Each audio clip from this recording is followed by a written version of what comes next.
Perang Dunia Kedua.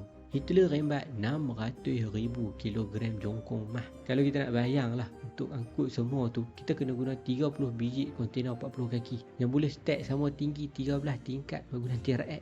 Sebab Nazi rompak segala benda daripada sebesar-besar emas dalam rizab bank negara. Sampailah ke paling brutal lah, gigi emas pun dia rembat dari rakyat negara-negara yang dia jajah. Tapi emas-emas yang dia rompak tu sampai sekarang 80 tahun dah, orang cari tak jumpa dia sembunyi dekat mana. Cuma dalam kerakusan dia seronok rompak emas rakyat marahin dalam perang ni. Ada 400 gram emas paling bernilai. Dua orang saintis ni berjaya sembunyi daripada Nazi dan Hitler dengan cara paling cerdik dan paling jenis dalam sejarah.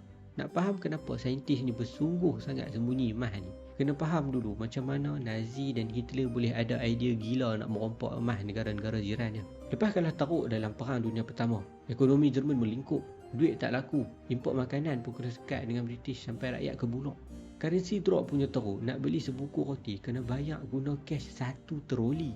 Dan tak ada negara yang sanggup atau boleh tolong, sebab masing-masing dah habis duit dekat perang. Negara-negara Eropah hampir semua tengah nak keluar dari zaman gelap ekonomi. Tapi yang paling hina Jerman lah, terpaksa berhutang dengan Perancis dan British 33 bilion duit pampasan perang.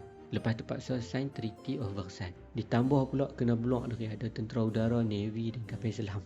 Kalau nak training pun kena guna kereta kebal buat daripada kayu. Sebab niat British dan Perancis satu je, nak padam terus Jerman dari bangkit dan boleh fight dalam perang balik. So dari sinilah Hitler dan parti Nazi mula berkempen politik untuk reclaim maruah Jerman yang dipijak British dan Perancis dengan masuk pilihan raya.